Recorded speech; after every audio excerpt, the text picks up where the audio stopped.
the legend, Joe Montana.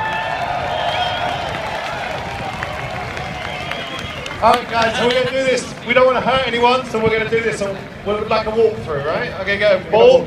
Let's have a ball. Would probably help if we're going to recreate the catch. Okay, we're going to go into this end zone. So, Dwight, you were what, lined up on the left? On the right. Was you? How did you end up in the corner then? You can't. You go. You'll see just. Okay. Right, so we're going to walk through. Can I really be? Do you guys know what the catch is? Okay. All right. Dwight, let me take your mic. You didn't catch it one-handed, did you?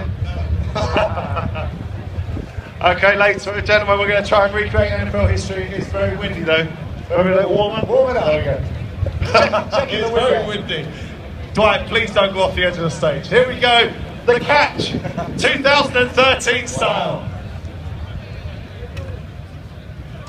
There it is. Woo! There it is. Thank God for that. That's right. Great stuff. And let's you threw a spire. He usually threw a tight wobble. And let's just clear it up.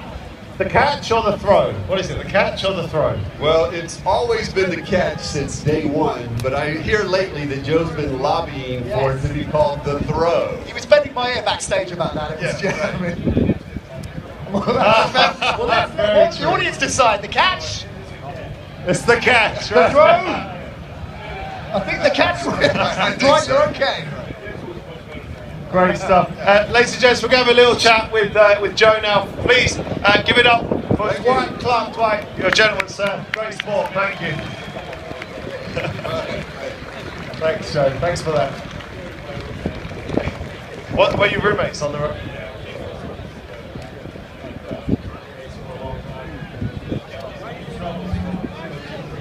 Oh, really? It was all Dwight's fault. You must tell us more. We can't talk about that kind of trouble on the stage, sadly. Later on we can. Joe, fantastic to have you here. I'm sure the fans agree. In the presence of NFL greatness and an exciting time for the 49ers generally to be at Wembley Stadium, looking ahead to the season where they're serious contenders now to go back to the Super Bowl. Well, yeah, they had a great year last year. They stumbled a couple times, but it's always better to stumble in the beginning part of the year because as you get to the end of the year, you want to be on the rise. You want things to be going right for you, and it gives them time to get it right and get the train back on the tracks, as they say. So this will be another good test for them because these teams like this that they're playing are very difficult. And everybody says, "You got to be kidding me." I said, "Well, when we came here as rookies, we were." Our record at the end of the year was 2-14, and we made two teams mad during the year. So you got to watch out for teams that haven't won a game. In terms of the week you've had, you've been covering a lot of the year. We've seen you go around all kinds of places. You've been very busy. Have you had time to enjoy yourself a bit? Well, I did find some fish and chips, so very nice. That was about it. But I've been like Dwight. We've been all over the place. We've been having a lot of fun where we've been. Haven't been out a lot at night, but we have been having a lot of fun. And Joe, you've got to throw some passes to the British media. Did you find any talented wide receivers that caught your eye? I'm just asking. Not me. No, it's all the other guys. He did catch passes, so I must admit, he did catch. If I dropped them from you, that would be shameful. Joe, I want to ask you about your career in a second, but I did get a lot of tweets yesterday after Trafalgar Square, the fan rally. People asking for the key, right? The key on the chain. You can tell us. My wife started a business of making these keys on chains for charity. So you can go on our website if you want. Give it a shout. Jennifer Montana Design would be great. It's all for charity, and she puts to work legal immigrants into the country to help her put it together. And she's been marketing everything. Just started it last week. So thank you. Good fun. We did one. And Joe, you mentioned you roomed with Dwight Clark, and early in your career you two had a great connection. Do you think that helped? The fact you came in together, you spent a lot of time together, and obviously a lot of time together away from the football. Well, the way you can tell guys who are great receivers is their body language talks to the quarterback. So Dwight was one of those guys that was very easy to throw the ball to. Not only was a big target, but in this game, a lot of times you have to throw the ball long before the guy. Say we're running a 20-yard route, I might have to throw the ball when he's at 15 yards. And I kind of have to feel where he's going and knowing that he's going to be there, trust him. And he was always very precise in the ground running and very precise in the. Our offense typically we can run if we were running just a little 10-yard hook. That hook could be turned into an out, could turn into a cross, could stay in the hook. Sometimes it even went to a post when we got with Jerry Rice. But they were all signals that they had to get back to me on what they were going to do. So he was very, very easy to read. And we asked White about this with the weather conditions. He said you would have a good handle on that and how the quarterbacks will deal with that tonight inside that stadium. Well, unfortunately, the things, whether it's raining, snowing, wind blowing, it gets to a point where you just can't worry about it. If the wind's going to blow it, you're going to blow it, you just got to throw it. You got to throw if you got to. You can't worry about the elements. Some of them will go like this, I'm sure. Sometimes you play the wind and it stops and it stays over there, so you just got to pretend like it's not there. Joe, we were talking to Dwight about the current crop of quarterbacks in the NFL. Of course, you play amongst an elite generation as well. How do you think the position, if at all, has changed since you played?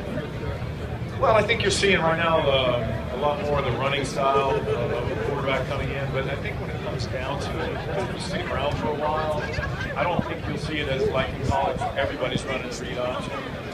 The difference there is that they're on scholarship, these quarterbacks, and they got another couple behind them that are on scholarship too, but guys like Colin Kaepernick, who's one of those guys, he's getting paid a lot of money, and so is RG3.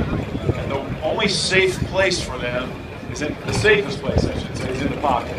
So you have to be able to throw from the pocket.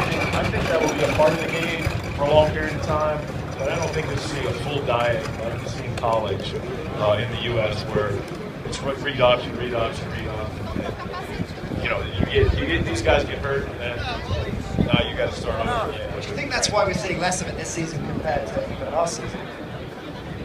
I think it started off that way a little bit. He started off with getting into that, and then he went back into throwing in the pocket because he had a big day one of the games in the pocket. Against Green Bay. Yeah, and then he comes back, and then they sputter a little bit, but that's really his thing. You know, he likes to be able to get out there. It creates a different problem for the defense because now they have to have somebody to keep an eye on him, and it really it helps get receivers.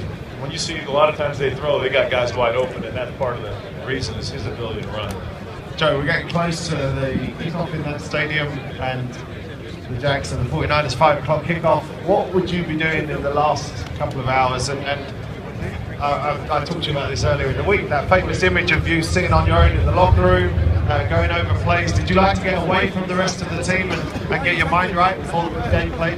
Well, when I was playing back in Candlestick, there were 2 levels of the locker room, and the upper level was a little bit more relaxed than that, but there weren't as many players up there. And right in the last part of the game, we had a script of plays that Bill Walsh thought we were going to run, so I spent a lot of time going over those. Like the top 20, 25 plays is mine. And so at that point where you saw me sitting on the ground, I was just refreshing my memory of what was going to be called early in the game. Were those plays so important? Did you feel they were the most important plays to set a tone? Well, those were in Bill's mind, where if the game went exactly like he thought it would go, this is what he would call, now, this one will gain 6 yards, that one will gain 10, that'll gain 3 or 4. So that's how he played the game in his mind. So you had an idea, and then sometimes when you get into a long yardage, like nickel situation, or short yardage, then it'd come off the script, and you go to one of those specific plays, and then you get back on the script again. Tell us about working with Coach Walsh, because we were talking about it with Dwight, and the word serene came up, and had this presence about him, a kind of glacial character, wasn't he? Yeah, he had a great feel for the players in the game. He was so innovative and ahead of his time at that point in time. But really, the best part about him was when you were in practice and off the field. He just had this tremendous dry sense of humor that he would come up with in the most. I threw a really bad interception one game. And normally when I saw that look from him, as he would stand there like this, as I was coming off the field, I'd try to go off as far as I could. You know, I couldn't do that this time because he was right beside it, so I had to walk by him, and he said, "I'm sorry, what was that?" I said, "I think that was an interception, Coach." And he couldn't help but to laugh, and he's trying to make fun of it, but because he knew I didn't try to throw the interception. But I just had a way to kind of calm you down, get you back in on track, so you weren't worried about it. That's very influential, I guess, in the style that you brought to the game, because that's your nickname, Joe Cool. That's what you're known about, is just taking everything in your stride. I guess his influence was a big factor. Yeah, our personalities were a lot alike. He liked to mess around and play a joke here and there on people, and I like to play a lot of jokes on him. I used to steal his bicycle all the time, so in training camp, when it was like a hill, right, I'd let him ride it up the hill, and I'd steal it at the top and ride it back down. At least you didn't make him walk up the hill. Yeah. I didn't think about that. I just didn't want to pedal up the hill. Joe, let's talk, just finish up, talk Super